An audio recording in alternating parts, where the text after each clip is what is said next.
Hello, BookTube.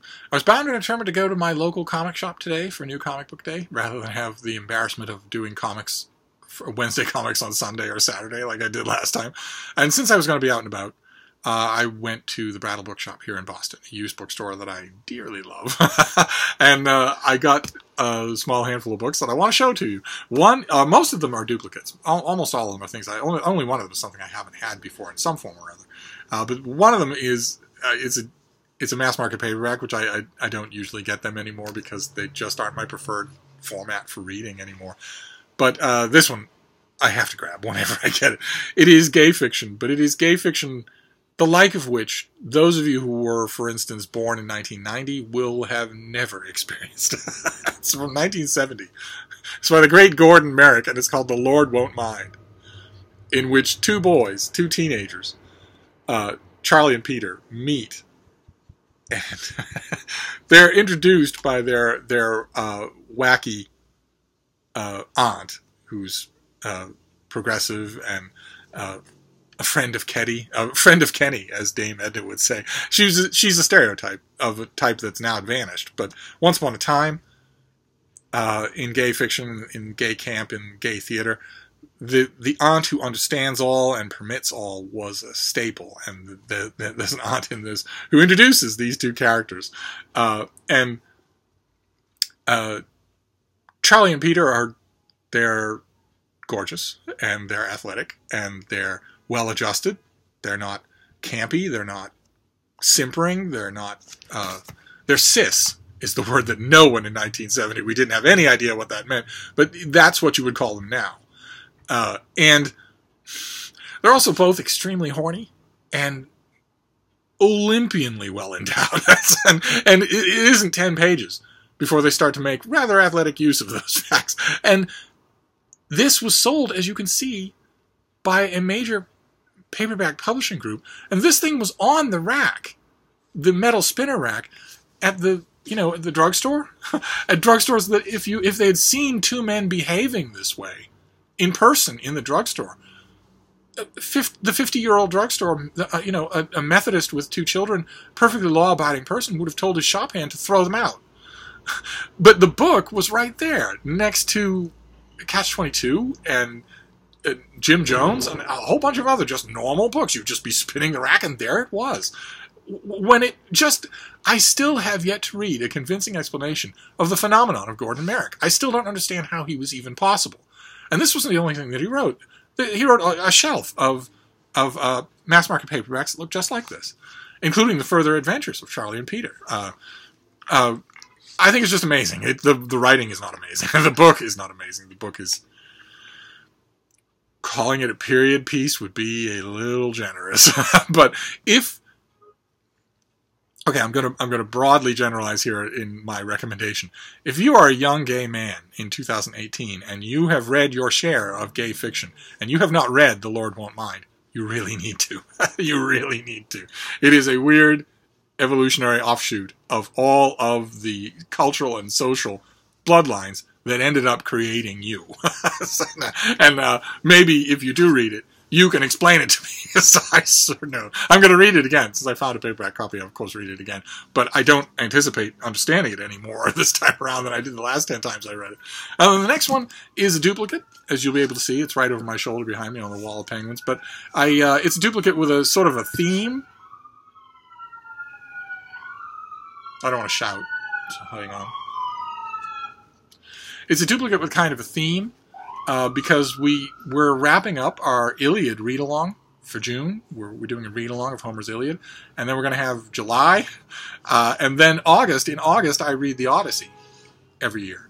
So we're going to do another Homer-along. We're going to do a read-along of Homer's Odyssey, and I found this. I found a second copy. There's my other one right there. But I found a second copy of the Fagles Odyssey, and it's one that I can just beat up. I can just stuff it in my bag. I don't have to worry about it.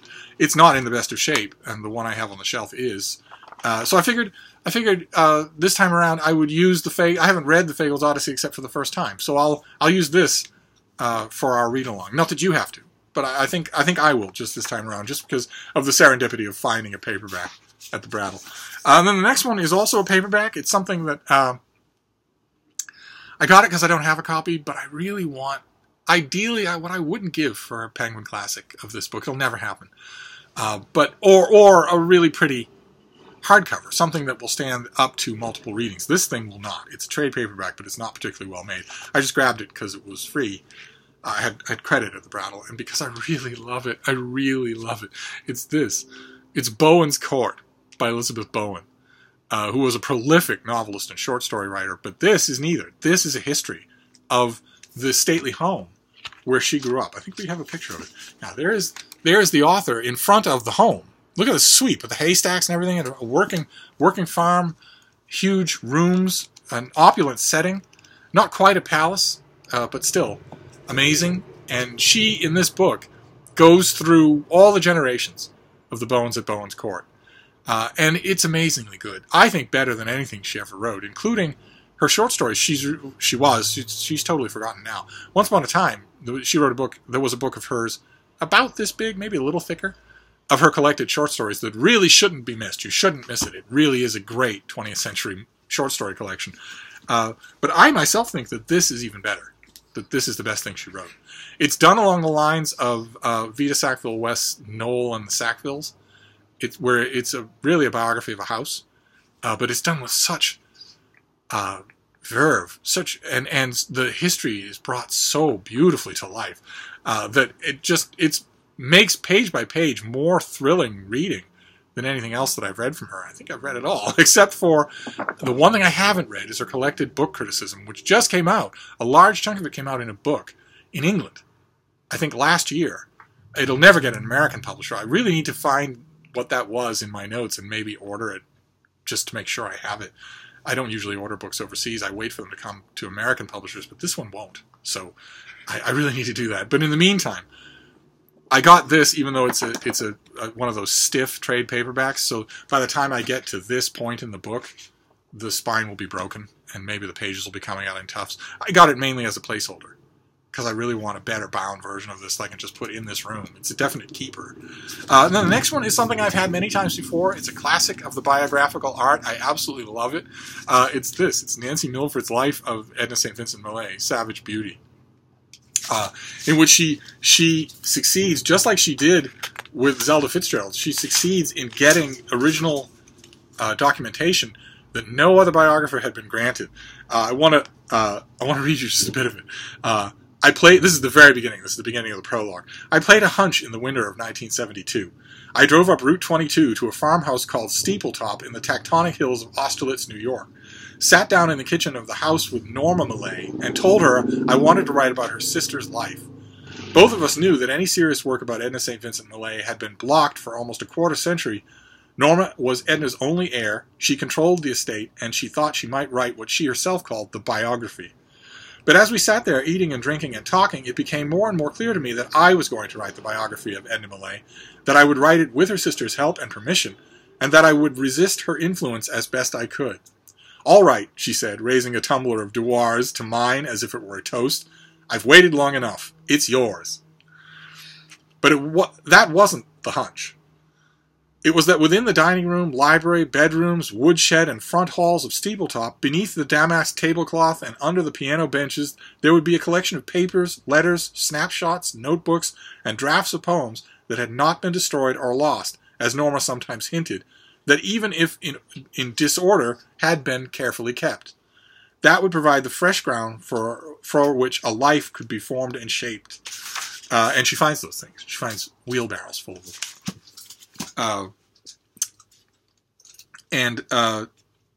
She writes, but she encounters resistance from the sister, quite a bit of resistance by the end.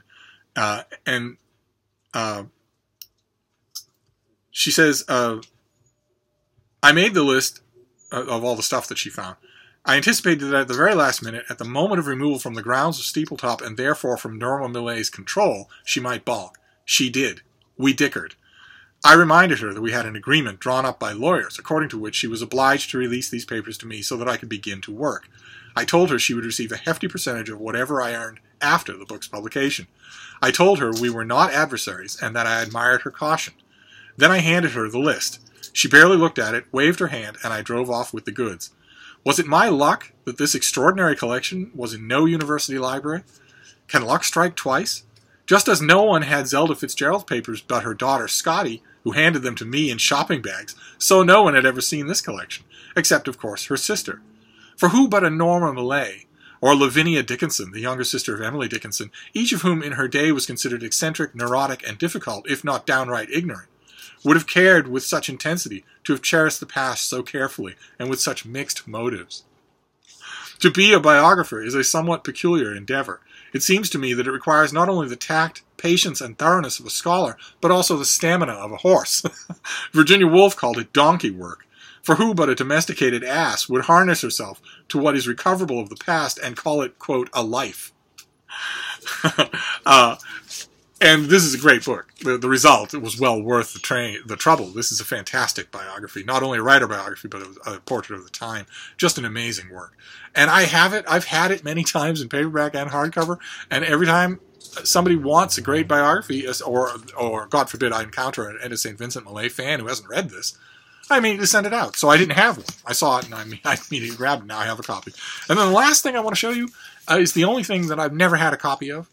It's this. It's edited by David Hartwell, the great science fiction editor, and it's the best of Gregory Benford. Look at that beautiful cover. It's just it's a collection of a lot of his short stories in a great big thick volume. And I got it as a sort of a reminder to keep my mind open, because I've never liked Gregory Benford's writing. I've never liked his stuff at all. I know he has lots of fans, but to me his stuff has always seemed lifeless. Just by the numbers. None of that zing that I want in a book. So I'm gonna read this from front to back. I'm just gonna steep myself in it. I think I'm gonna do that this week, just to take my current bearings on Gregory Benford and see what I think of his work. So that was my Brattle haul for today. It was the best of Gregory Benford, Savage Beauty in a nice, beautiful hardcover, Bowens Court by Elizabeth Bowen in a stopgap paperback. I'll probably read it, but it'll fall apart. And then The Fable's Odyssey, which I think I'm going to use for the Odyssey read-along in August. And The Lord Won't Mind by Gordon Merrick. Written before it should have been possible to write a book like that. So, which I'll probably read today. I'm rereading fiction lately, and I haven't reread The Lord Won't Mind in quite some time. So that's it. That's it for now, but I'll see you soon. Thank you, BookTube.